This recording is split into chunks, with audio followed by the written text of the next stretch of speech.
संघीयता हामीले धान्न सकेनौँ। सुन्नु, युले लगानी गरेको संघीयता हामीले पाल्न के कर? संसदीय व्यवस्थाको जननी मानिने बेलायतले जसरी राजालाई फर्कायो त्यसरी नेपालमा राजा फर्काउनै पर्छ।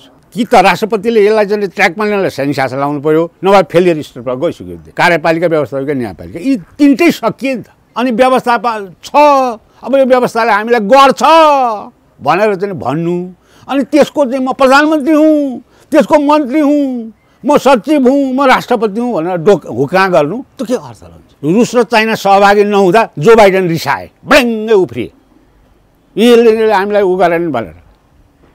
तपाईँको के त भन्दा आज ग्लोबल पोलिटिक्स पनि यस्तो भएर गएको छ।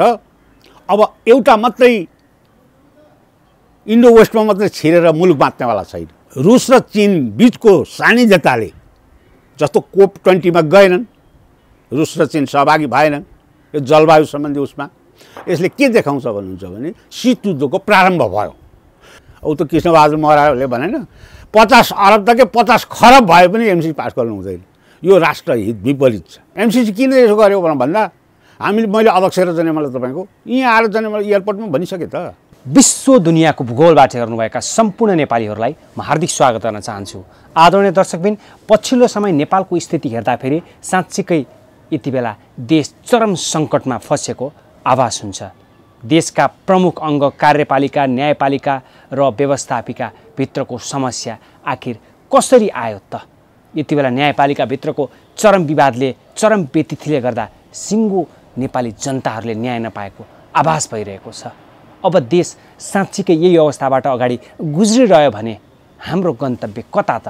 नेपालीहरू साँच्चीकै दुःखमा पिल्सिनु पर्ने त होइन। यावत विषयमा केन्द्रित हुनेछौँ। पछिल्लो राजनीतिक घटनाक्रममा मुख्यतः केन्द्रित हुनेछौँ। हाम्रो बिचमा वरिष्ठ पत्रकार सूर्य नेपाल हुनुहुन्छ। वरिष्ठ पत्रकार सूर्य नेपाल, नमस्कार। नमस्कार सुषमाजी। अब नेपालको राजनीति हेर्दाखेरि अहिलेका विषम परिस्थिति, कार्यपालिका, न्यायपालिका, व्यवस्थापिकाको जुन किसिमको रोइलो देखिएको छ, जुन किसिमको अवस्था देखिएको छ, राज्यको प्रमुख अङ्ग नै धराशायी बन्ने स्थिति भइरहँदाखेरि जनता यो व्यवस्था नै अब काम नचल्ने भयो। एक किसिमका नागरिकहरू राज संस्थाको पक्षमा पनि उभिएका छन्। नेपालमा अब राज संस्था फर्किनुपर्छ भन्ने किसिमका आवाजहरू सडकमा पनि देखिएको छ। तपाईँले सरसर्ती नेपालको राजनीतिलाई हेर्दा र पछिल्लो चरणका राजनीतिक गतिविधि हेर्दाखेरि नेपालमा राज संस्था फर्किने सम्भावना कति छ, अथवा त्यो व्यर्थको कुरा मात्र हो? सर्वप्रथम त एबिसी टेलिभिजनलाई म यहाँ धन्यवाद दिन चाहन्छु। र आज महाकवि लक्ष्मीप्रसाद देवकोटाको जन्मदिन, जो नेपाली भाषा साहित्यका मूर्धन्य व्यक्तित्व, उहाँलाई स्मरण गर्दै यहाँले राखेको जिज्ञासाप्रति म मुखरित हुन चाहन्छु। प्रश्न के हो भन्नुहुन्छ भने संसदीय व्यवस्थाको जननी बेलायतलाई भनिन्छ, जहाँ 12 वर्षसम्म राज संस्था चाहिँ मलाई यसरी नै बेलायतमा फ्याँकियो। आज हाम्रो मुलुकमा संसदीय व्यवस्था छ। संसदीय व्यवस्थाको जननी तपाईँको बेलायत भएको हुँदा र 12 वर्ष पछाडि त्यहाँ चाहिँ मलाई के त भन्दा नहुने रहेछ है, राज संस्था बिना संसदीय व्यवस्था नचल्ने रहेछ भनेर राज संस्था फिर्ता ल्याइयो। त्यो के त भन्नुहुन्छ भन्दाखेरि व्यवस्थामा तपाईँको मियोको रूपमा काम गर्ने राजनीतिक दलबाट हुँदो रहेनछ भन्ने कुरा बेलायतले पनि ठहर गर्यो।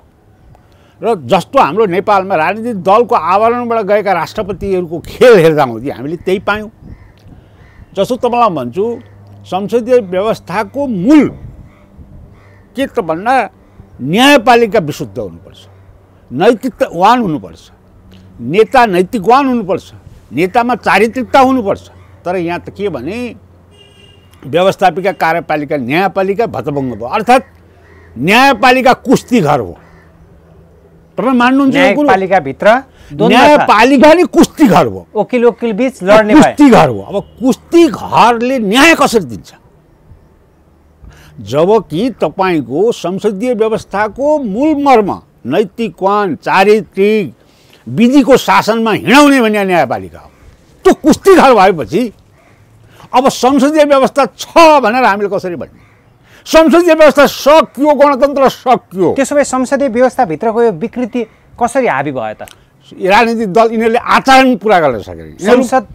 संसदीय व्यवस्था भनेको यस्तो हो, पारदर्शिता, जिम्मेवारिता, जवाबदेहिता, यो सब कुरा हुनुपर्छ। जिम्मेवारी पनि भएन, जवाबदेहिता पनि भएन, तपाईको दलीय चरित्र पनि भएन। र दलले के गर्यो भन्दाखेरि कार्यपालिका र न्यायपालिका माथि हाबी भयो राजनीतिक दलहरू। यिनीहरू फेरि विचारमा जाने बाध्यका मान्छे होइनन् र कुस्तीघर बनाए न्यायपालिकालाई, व्यवस्थापिका अवरुद्ध गरे। व्यवस्थापिका भनेको संसदीय व्यवस्थामा मूल थलो हो, जहाँ जनताले निर्वाचित प्रतिनिधिद्वारा उनीहरूको भाषा बोल्छन् भनेर व्यवस्थापिका राखिएको हुन्छ। त्यो व्यवस्थापिका अहिले लक भयो, अर्थात् एमाले व्यवस्थापिका चल्न दिएन, अर्थात् यिनै राजनीतिक दलले दिएनन्। र यी के त भन्दा संसदीय व्यवस्थाको हुर्मत काटेर न्यायालयलाई कुस्तीघर बनाएर तपाईँको के त भन्दा यी लुट खसौटमा लागेका यी दलाल, यिनीहरूबाट यो देश चल्नेवाला छैन। के कुस्तीघर हो न्यायपालिका? लडाइँ भयो त नेउपाने र चुडालको, त्यो के गरेको थियो, कसलाई देखाएको थियो?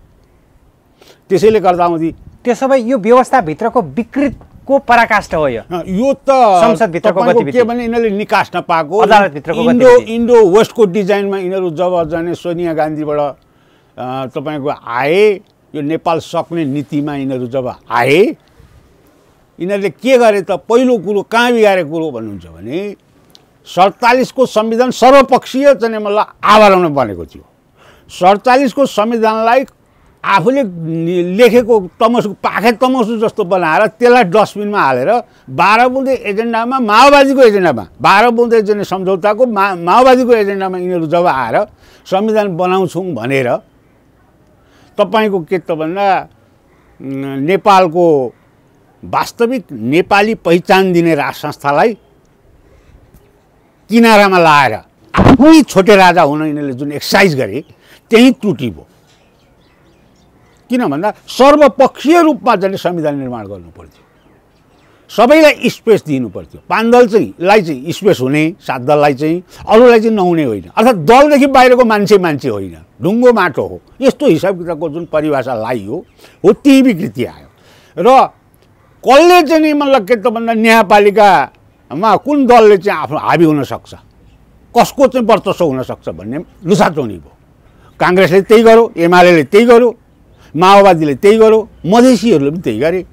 त्यसैले गर्दा के त भन्दा सबै त्यहाँ स्वतन्त्र न्यायपालिका स्वतन्त्र छैन, अख्तियार स्वतन्त्र छैन, सबै राजनीतिक दलका भर्ती केन्द्र अर्थात् राजनीतिक दलका सदस्य छन्। हो तिनीहरूबाट स्वतन्त्र एउटा निरीह नेपालीले न्याय कसरी पाउने? अनि न्यायालयको ढोका बन्द भएको छ अहिले त, न्याय बन्द भयो, व्यवस्थापिकै बन्द बन्यो। अब जनताको सर्वोच्च निकाय भनेको व्यवस्थापिका अवरुद्ध भयो, न्यायपालिका चाहिँ कुस्तीघर हो। अब व्यवस्था रह्यो भनेर चाहिँ भन्नुको औचित्य के रहन्छ? यहाँ त म कागजमा मात्र व्यवस्था सीमित भयो, यो गणतन्त्र कागजमा मात्रै सीमित छ। अझ म भन्छु यहाँ त के भनेदेखि संसदीय मूल्य र मान्यतामा अहिलेको चाहिँ धर्मनिरपेक्ष गणतन्त्र संहिता भनेर जुन यिनीहरूले उचालिरहेका छन् कथित बाइबलीय संविधान ल्याएर, अहिलेको वर्तमान राष्ट्रपति सबभन्दा निकम्मा। कुन आधारमा भन्दै हुनुहुन्छ? त्यो ठहर गर्छु। किन भनेदेखि देशको राष्ट्राध्यक्षलाई तपाईँ गाली गर्दै हुनुहुन्छ, निकम्मा भन्दै हुनुहुन्छ। अहिलेको राष्ट्रपति निकम्मा कुन मानेमा म भन्छु भनेदेखि राष्ट्रपतिले तपाईँको न्यायपालिकाले फलानालाई प्रधानमन्त्री बनाऊ भनेर आदेश दिन पाउँदैन संसदीय व्यवस्थामा। उता न्याय निरूपण गर्ने मात्रै हो। उनले चाहिँ नि फलानालाई बनाऊ भनेपछि लु यो त जनताको प्रतिनिधि संसद हो, संसदीय व्यवस्थामा व्यवस्थापिका हो, व्यवस्थापिकाबाट आउनुपर्छ भनेर राष्ट्रपतिले भन्नुपर्ने। ऊ भनेको त संसदीय व्यवस्थामा रेफ्रीको काम। यो राजनीति भनेको पनि एउटा खेल हो, त्यो समग्र मुलुकलाई हाँक्ने एउटा खेल हो। राष्ट्रपतिले के भने सदनबाट आउनुपर्छ, प्रधानमन्त्री छानेर आऊ, सदनबाट आऊ, त्यस पछाडि म शपथ गराइदिन्छु। अदालतले त भन्यो, भन्नुपर्ने ठाउँमा न्यायालयले भन्यो ल नि त भनेर डङ्गा भन्नु भने रेफ्री भएन। रेफ्री के भइदियो भन्दाखेरि गलत भइदियो। राष्ट्रपति भनेको रेफ्री हो। पार्टीको मान्छे कहिले पनि राष्ट्र प्रमुख भयो भने यस्तै दशा बिहोर्नु पर्दो रहेछ। त्यसैले गर्दा असक्षम व्यवस्था पनि असक्षम, राष्ट्रपति पनि असक्षम र अहिलेको चाहिँ मलाई न्यायपालिका कुस्तीगर भएपछि अब यो व्यवस्थामा तपाईको अब छ यो व्यवस्थाले न्याय निरूपण गर्छ, नेपाली जनतालाई तपाईको उनका भावनाहरू अङ्कुरित गर्छ भन्ने कुरामा अब लाग्नु भनेको यो के हो भन्दा आँखा थुनेर टाउकोमा मजाले बजार्नु मात्रै हो। यो व्यवस्थाको काम छैन। यो व्यवस्था सक्यो, उनीहरूले सकेको, कसैले सकेको होइन, यिनै झत्ताले सके। यो त झत्ता भन्छु म। अब न्यायपालिका भित्रको विवादमा सरकार यति बेला मुखदर्शक भएको हो। सरकारले किन केही पहल गरेको छैन यो विवाद सल्टाउनको लागि? अब सबै त यिनीहरूका भर्ती केन्द्रका मान्छे छन्, अब कसरी चलाउने? अब जस्तो के त भन्दा न्यायपालिका भित्रको विवाद चर्किँदै गर्दा देउबा त बेलायत जानुभयो। बेलायत गएर चाहिँ उहाँ के टोपी लुकाएर गएका रहेछन्। हेर्नु चाहिँ कस्तो अचम्म गरे शेरबहादुर देउवाले। यहाँबाट टोपी नलाइ टाई लाएर टक्कसँगले गए। उहाँ गएपछि बाइडेनको अगाडि चाहिँ टोपी फुत्त निकालेर लगाएछन्। अनि आज आएर पत्रकार सम्मेलनमा के त पनि एयरपोर्टमा आएर त्रिभुवन अन्तर्राष्ट्रिय एयरपोर्टमा फर्केर आउँदा के भन्नु, मलाई टोपी देख्दै चिने। टोपी लगाएको कहीँ पनि जहिले तपाईँको COP20 मा मिटिङमा बस्दा हुँदै उनले टोपी लगाएर देखिनँ मैले। तर होइन, टोपी त लाउनु भएको थियो नि त, बाइडेनसँग भेट्दा होस् चाहे मोदीसँग भेट्दा होस्। मोदीसँग भेट्दाखेरि टोपी लगाएर देखिनँ मैले। र मोदीसँग चाहिँ के आफ्नो मालिकहरू भेट्न गएका हुन् यिनीहरू, किनभनेदेखि यिनै मालिकहरूले यिनीहरूलाई स्थापना गरेका हुन्। र प्रश्न त्यहीँ आयो के त भन्दाखेरि यो MCC प्रचण्ड र मैले सही गरेर दिइसकेका छौँ, अब पास गराइदिन्छु भनेर भन्ने खालको कुरा आज पनि पत्रकार सम्मेलनमा शेरबहादुर देउवाले त्यही भनेपछि उनले यति हल्का रूपमा हेरिया छ कि आफ्नो कोठेबारी, बाबुले दिएको कोठेबारीको रूपमा यो मुलुकलाई उनले चाहिँ चित्रण गरिया छ। तर यो मुलुक भनेको साझा चाहिँ मलाई सम्पत्ति हो, 3 करोड नेपालीको साझा हो। त्यो कुरो उनले चाहिँ मध्यनजर गरेनन्। मध्यनजर कहाँ गऱ्यो भने मालिकले खुसी भयो भने भयो। त्यसैले गर्दा यो देश यति अप्ठ्यारोमा गएको छ। हेर्नुहोस्, अब म त के भन्छु राष्ट्रपतिलाई, तुरुन्त तपाईँ राष्ट्रपति हो, मियो हो, अर्थात् यो मुलुकको चाहिँ मतलब के त भन्दा यो संसदीय व्यवस्थाको तपाईँको यो खेलको तपाईँ चाहिँ रेफ्री हो भने तपाईँले सङ्कटकाल तुरुन्त लाउनुहोस्, सेना तुरुन्त चाहिँ मलाई बढाउनुहोस्। संसदीय व्यवस्थाले सेनालाई निर्देशन दिन मिल्छ अहिलेको परिस्थितिमा? नमिलेर भयो त, व्यवस्थै खत्तम भएपछि के गर्ने? त्यहाँ बसेर चाहिँ तपाईँको नेपाली जनताले गुन्द्रुक बेचेको पैसाको कर तिरेको पैसा खाएर बस्ने चुप लाएर मुक्तिनाथतिर जाने, दर्शन गर्न, भगवान् दर्शन गरेर मात्रै हुन्छ? भगवान् दर्शन गर्नुपर्छ, तर के त जिम्मेवारी जवाबदेही पुरा गरेर गर्नुपर्छ नि। खोइ त जवाबदेही त तपाईँको होइन, दलहरूले जिम्मेवारी गरेनन्, न त सरकारले गर्यो न त न्यायपालिकाले गर्यो। गरेन भने अब राजा समक्ष पेश गर्नु पर्यो। अब यो मुलुक हिजो वक्तव्यमा त्यही भनिएको छ, त्यत्रो शक्ति, इन्डियन शक्ति, उत्तरमा त्यत्रो शक्ति भएको यो चेपो यो चाहिँ मलाई 2 ढुङ्गाको तरुल भनेर पृथ्वीनारायण शाहले भनेको यो चाहिँ महाशक्ति अब आज चाहिँ मलाई के त भने इन्डो वेस्ट पनि यहाँ छेलिसकेको अवस्था छ। यहाँ चाहिँ अब हामीले सक्यौँ न, अब सरकार भनेर चाहिँ जिम्मा दिनु पर्यो, अरू विकल्प छैन। होइन भनेदेखि तपाईँको एक्सनमा आउनु पर्यो। प्रचण्डले बेला बेला भन्नुहुन्छ नि राजावादीहरूसँग मिलेर केपी ओलीले यो व्यवस्था नै सकाउन लागि परेका छन् भनेर, त्यस्तै भएको त? त्यसो प्रचण्डले त उनले के भनेदेखि तपाईँको एजेन्डा सबै यो 62-63 को एजेन्डा 51 सालबाट जुन आन्दोलन कथित आन्दोलन भने यिनीहरूले 62-63 को आन्दोलनले स्थापित गरेको एजेन्डा सोनिया गान्धीले गिरिजा प्रसाद कोइरालालाई यो प्रचण्डलाई लिएर जाऊ, प्रचण्डजी गिरिजालाई मनाऊ, एजेन्डा तिम्रो सबै लागू हुन्छ नेपालमा भनेर पठाएका हुन् यिनीहरू। र संघीयता, धर्मनिरपेक्ष, गणतन्त्र त्यसरी यो चाहिँ मलाई लादिएको र यहाँ जनताको भावनालाई चाहिँ मलाई हेरिएको। जनताको भावना मर्म बुझेर नेपालमा संघीयता र धर्मनिरपेक्षता आएको होइन र? आएको भाइ संघीयता आज हेर्नुहोस्, दलहरूले त त्यही भने नि त, दलहरूको आधारमा भन्दै ए बाबा उनीहरू त इन्डो वेस्टका खेताला उनीहरू त भन्छन्। कसरी खेताला भन्दै हुनुहुन्छ? तपाईँलाई म भन्छु संघीयता हामीले धान्न सकेनौँ। सुन्नु, दलका नेताहरू संघीयता हामीले धान्न सकेनौँ, अब यो संघीयतालाई खर्च दिनु पर्यो भन्ने हिसाब किताबमा शेरबहादुर देउवाले युरोपियन युनियनलाई हिजो अस्ति गरेर भने यो कोपमा जाँदा मागे उनले हो तपाईँको संघीयतालाई चाहिँ म दिन्छु भनेर भने, अरूलाई चाहिँ म लगानी गर्दिनँ भनेर इयुले भन्यो। भनेपछि अब त्यो चाहिँ इयुले लगानी गरेको संघीयता हामीले पाल्न के कर, जबकि यहाँ त 800 राजा छन्। हेर्नुहोस् तपाईँको पिर्कामाथि उठेर चाहिँ सलोट गर्ने। हेर्नुहोस् तपाईँको के त भन्दाखेरि प्रदेश सरकारले के गर्यो त, कुन प्रदेशमा के गरेको छ? मन्त्री मात्रै छन्। तपाईँको करतिरको पैसा चाहिँ मलाई नेपाली जनताको खाएको मात्रै छ। केही काम गरेको छ, न विकास छ, न के छ। सबै शिक्षा स्वास्थ्य केही छैन, कुनै यिनीहरूसँग थिम छैन, सिद्धान्त छैन, जिम्मेवारी जवाबदेहिता छैन। अनि यस्तो व्यवस्था पालेर के गर्नु? र यो समग्र यो के त भन्दा धर्मनिरपेक्ष पनि नेपाली जनताको भावनाको प्रतिकूल छ, सङ्घीयता पनि नेपाली जनताको भावनाको प्रतिकूल छ।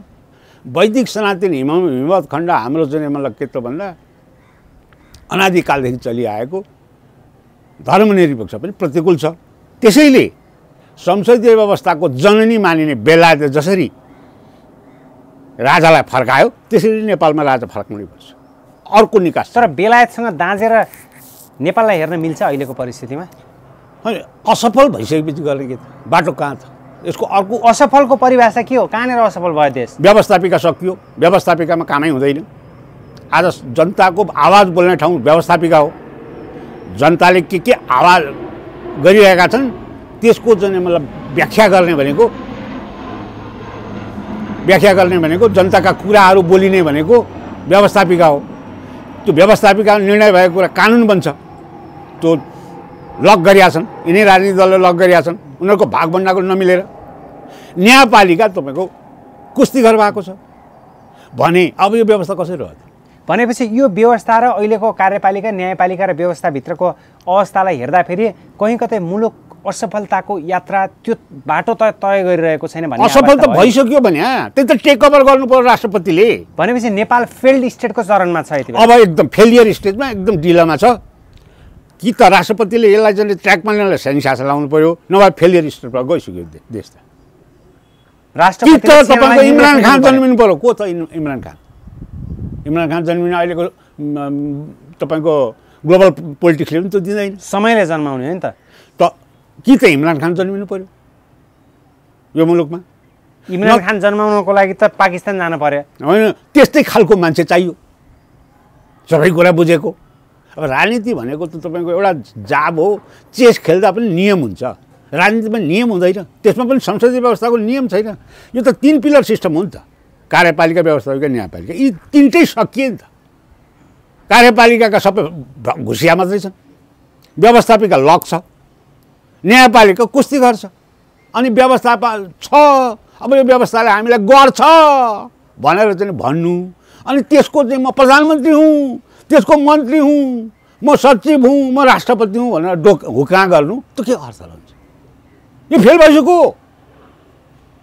राष्ट्रपतिले तुरन्त चाहिँ मलाई यहाँ त राष्ट्रपति शासन लगाऊ, सङ्कटकाल लगाएर चाहिँ मलाई सेना परिचालन गर, त्यस पछाडि मात्रै मुलुकले निकास पाउँछ, नत्र भने अब मुलुक गयो। नेपाली सेनाको प्रधान सेनापति त्यसको लागि तयार हुनुहुन्छ? नभएर हुन्छ, आइपरेपछि नभएर हुन्छ। ऊ के का लागि टेक ओभर गर्न सक्छ? नभएर हुन्छ भने ऊ के का लागि चाहिँ जागिर खाएर बस्छ? तपाईँको विश्लेषण होला नि त, गर्नुपर्छ भन्ने कुरा। तर अहिलेको परिस्थिति हेर्दाखेरि त्यो अवस्था देख्नुहुन्छ तपाईँ? समयले तपाईँको के त भन्दा आज ग्लोबल पोलिटिक्सले पनि त्यही भन्छ। जस्तो कोपको 20मा जाने मतलब तपाईँको रुस र चाइना सहभागी भएन। रुस र चाइना सहभागी नहुँदा जो बाइडेन रिसाए, ब्याङ्गै उफ्रिए, यसले हामीलाई उ गरेन भनेर। तपाईँको के त भन्दा आज ग्लोबल पोलिटिक्स पनि यस्तो भएर गएको छ। अब एउटा मात्रै इन्डो वेस्टमा मात्रै छिरेर मुलुक बाँच्नेवाला छैन। हाम्रो एक त पञ्चशीलका आधारमा हामी असंलग्न परराष्ट्र नीति भनेर हामीले अङ्गीकार गरेको नीति छ, त्यो नीति नै फेल भइसक्यो। र त्यही फेल भएका कारणले व्यवस्था पनि फेल भइसक्यो, किनभने इन्डो वेस्टमा मात्रै यिनीहरू सीमित भए, असंलग्नता रहेन। र आज ग्लोबल पोलिटिक्स पनि के भएको छ भन्नुहुन्छ भने रुस र चीन बिचको सानिध्यताले, जस्तो कोप 20मा गएनन्, रुस र चीन सहभागी भएनन् यो जलवायु सम्बन्धी उसमा, यसले के देखाउँछ भन्नुहुन्छ भने शीत युद्धको प्रारम्भ भयो। अब शीत युद्धको प्रारम्भमा त इमरान खान आउनै पर्यो मुलुकमा, नत्र भने त चाहिँ मुलुकै बाँच्दैन। कि यताकाले खान्छ कि यताकाले खान्छ, त्यस्तो अवस्था आउँछ। चीन र भारतको चेपोमा पर्छ, चेपोमा परिहाल्छ। किन दुईटा शक्ति, शीत युद्धको प्रारम्भ भयो नि त विश्वमा। त्यसो भए नेपाल असंलग्न परराष्ट्र नीति कायम गर्नु भएन भन्ने हो तपाईँको तर्क? होइन, असंलग्न परराष्ट्र नीतिबाट बचेको हो नेपाल। कुनैसँग एलाइन हुनु पर्यो नेपाल? कसैसँग एलायन्स हुनु हुँदैन। तर के तपाईँले यो त असंलग्न परराष्ट्र नीति छोडेर तपाईँको कहाँ गयो भन्नुहुन्छ भने सिधा सिधी क्वाडमा समाहित भयो नि त। अस्ट्रेलिया, इन्डिया, जापान र चाहिँ अमेरिकाको क्वाडमा छिरो नि त। त्यसैले त एमसिसीका कुरा भइरहेको छ। एमसिसी पास गर्ने कुरा भइरहेको छ। औ त कृष्णबहादुर महराजले भनेन 50 अरब त के 50 खरब भए पनि एमसिसी पास गर्नु हुँदैन। यो राष्ट्रहित विपरीत छ। आज राष्ट्रहित विपरीत छ भन्ने कुरा त्यही एमसिसीको चाहिँ धारा 6 को 5 ले व्याख्या गरिरहेको छ। तर भित्र देउबा यति बेला एमसिसी जसरी भए पनि पारित गर्नुपर्छ, राष्ट्रिय समय जुटाएर पारित गर्नुपर्छ भन्ने पक्षमा त हुनुहुन्छ नि। त्यो त मालिकलाई भनिसके त हिजो। उहाँले अमेरिकी राष्ट्रपतिसँग भेटेपछि एमसिसीको बारेमा कुरा पनि भएको हुनसक्छ नि। होइन, हुनसक्छ नि भयो। एमसिसी किन यसो गर्यो भन्दा मैले अध्यक्ष र जाने मलाई तपाईँको यहाँ आएर जाने मलाई एयरपोर्टमा भनिसकेँ त। देउबा र बाइडेन बिचको भेटमा एमसिसी हामीले सही गरेर पठाएको छौँ, मिलाएर हामी तातुम गरेर एमसिसी पास गराउँछौँ भनेर देउबाले भनेर आएका छन्। फेरि पनि थपेर आएका छन्। र यस्तो व्यवस्था होइन जसले राष्ट्र पहिलो कुरो राष्ट्र हो। यो धरतीले हामीलाई हुर्कायो, बढायो, पानी दियो, जल दियो, अन्न दियो। धरतीभन्दा ठुलो केही होइन। त्यसैले आज संसारमा विवाद छ केमा भन्दा सीमा विवाद छ। जस्तो तपाईँलाई पाकिस्तान इन्डियाकै विवाद हेर्नुहोस्, तपाईँ इजरायल र जाने मलाई तपाईँको उसकै हेर्नुहोस्। संसारमा चाहिँ के त भने सीमा विवाद संसारमा छ। किन भन्दा सीमा नै महत्त्वपूर्ण कुरा हो। अब हाम्रो त सीमाको केही मतलबै राखेन यिनीहरूले। के त भन्दाखेरि तपाईँको निकालेको चुचे नक्सा पनि त्यो त उतै इन्डियालाई रिसाउँछ इन्डिया भनेर देउबा भन्छन्। बुझ्नु भएन कि? त्यसैले गर्दा के भने शेषमणिजी, मुलुकलाई अब निकास दिनको लागि अर्को विकल्प छैन। विकल्प राष्ट्रपतिले कडाउ रूपमा सङ्कटकाल घोषणा गरेर सेना अगाडि बढाउनु पर्यो। व्यवस्था फेलियर भइसक्यो।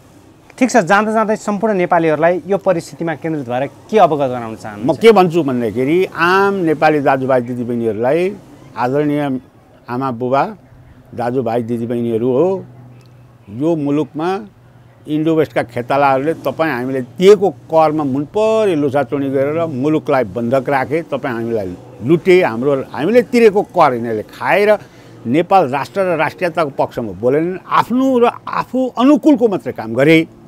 त्यसैले गर्दा हुँदी यी दलका झन्डा सबै फ्याँकिदिनुहोस्, एकछिन राखिदिनुहोस् पलतिर। काङ्ग्रेसले पनि राखिदिनुहोस्, एमाले पनि राखिदिनुहोस्, माओवादीले पनि राखिदिनुहोस् र राष्ट्र चाहिँ महत्त्वपूर्ण हो भनेर राष्ट्रियताको झन्डा मुनि आउनुहोस्। त्यस पछाडि राष्ट्रलाई बचाउनु भयो भने तपाईँले आफ्ना विचारहरू सम्प्रेषण गर्न पाउनुहुन्छ। भोलि राष्ट्रै बचेन भने तपाईँका विचार कहाँ लाउने? आज हेर्नुहोस् तपाईँको गोर्खालीहरूको हालत कस्तो भइरहेछ। भुटानबाट चाहिँ नेपालीहरू हिजो लड्दै दार्जिलिङ नेपालीकै थियो, नेपालीले नै त्यो फाँडेको हो। अन्तत गर्दा सुगौली सन्धिले गर्दा त्यहाँका नेपालीहरूको हालत छ। मुलुक अर्थात् आफ्नो भूमि, मातृभूमि रहेन भने अरू केही अर्थ रहँदैन। सबभन्दा ठुलो भने मातृभूमि हो। त्यसको लागि, त्यसको रक्षाको लागि राष्ट्रिय झन्डा मुनि गोलबद्ध भएर मुलुक बचाउँ, आफ्नो वैदिक परम्परा हिन्दू अधिराज्य बचाउँ, त्यस पछाडि वैचारिक धरातलमा गएर सिद्धान्त विचारका कुराहरू राखौँ। त्यसो भए जनता उठ्नुपर्छ भन्ने तपाईँ? अब जनता नउठी विकल्प छैन कि जनता उठ्नु पर्यो। जनता नउठी हुँदैन। जनता उठेर यस्ता यी दलाल भाटगिरी यी जने मलाई के त भन्दा अर्काले चलाएका, जसले जे भन्यो त्यही हालेर जाने संविधान निकालेर हामीमाथि लदाउने, हाम्रो वैदिक सनातनलाई तहसनस गर्ने, हाम्रा यी चाहिँ मलाई तपाईँको के त भन्दा वेद लेख्ने ऋषिहरू सबै सप्त ऋषि यहीँ जन्मिएका हुन्। यो हिमवत खण्ड हो, भगवान् शिवजीको तपोभूमि हो। तपाईँको संसारको काहीँ नभएको तपाईँको के त भन्दा शालिग्राम नेपालमै मात्रै पाइन्छ। तपाईँको गौतम बुद्ध यहीँ जन्मिएको ठाउँ हो। पहिले चाहिँ सीमा थिएन, इन्डियातिर पर्दैन थियो। त्यो तपाईँको गौतम बुद्धले चाहिँ साक्षात् तपाईँको बुद्ध दर्शन पाएको ठाउँ त्यो नेपालमै पर्थ्यो। पछि सुगौली सन्धिले काटेर गएको हो। त्यसैले गर्दा त्यस्तो ठाउँ, जनकपुर जानकी माता जन्मेको ठाउँ, जनक राजाको ठाउँ, सीता माताको ठाउँ, तपाईँको ऋषिहरूको ठाउँ, यस्तो पवित्र दुनियाँलाई ज्ञान दिने, शिक्षा दिने तपाईँको आर्यभट्ट जसले शून्यको आविष्कार गरे, यो विज्ञान हुँदैन थियो। हाम्रा आर्यभट्टले शून्यको आविष्कार नगरेको भए यी पश्चिमाहरूले भात पनि खान पाउने थिएनन्। हामी त्यति धनी मान्छे, तर हाम्रो चाहिँ मतलब के त वैदिक परम्परालाई अङ्ग्रेजले पनि हाम्रो छुट्यो अर्थात् लात बजार्यो। उनीहरू हेडसर हुनको लागि तपाईँको मुगलले पनि गर्यो र हामी अलि ओझेलमा रहेका मात्रै हौँ। तर हामीले गोडौँ हाम्रो इतिहासलाई, त्यो सबैलाई चाहिँ हामीले केलाएर हेऱ्यौँ भने सुनिश्चित छ हामी जतिको सांख्य दर्शनको सबभन्दा प्रमुख ठाउँ भनेको नेपाल हो। दर्शन भनेको संसारमा कहीँ चाहिँ मतलब मान्छे कहीँ थिएन। आज दुनियाँ हेर्नुहोस् के त भने 8 अरब मान्छे एउटा आस्थामा बाँधिएको छ, एउटा धर्ममा। त्यसैले के त भन्दा इस्लामिकहरूले मक्का मदिना अनिवार्य गरेका छ। तपाईँको के त भन्दाखेरि क्रिस्चियनहरूले यरुसलमलाई अनिवार्य गरेका छ भने हिममल खण्ड वैदिक सनातनी हिन्दू अधिराज्य नेपालीहरूले पनि यसलाई कायम गर्नुपर्छ। र यो कायम गर्न चाहिँ मलाई सारा सभासय अरब हिन्दूहरूले मान्नुपर्छ। त्यसो हुँदाखेरि र शङ्कराचार्य चाहिँ मतलब के त भन्दा नेपाल हेर्ने शङ्कराचार्यले पनि घोषणा गरिसके नेपाल हिन्दू अधिराज्य हुनुपर्छ, भएरै रहन्छ भनेर घोषणा गरिसके भइरहेबाट।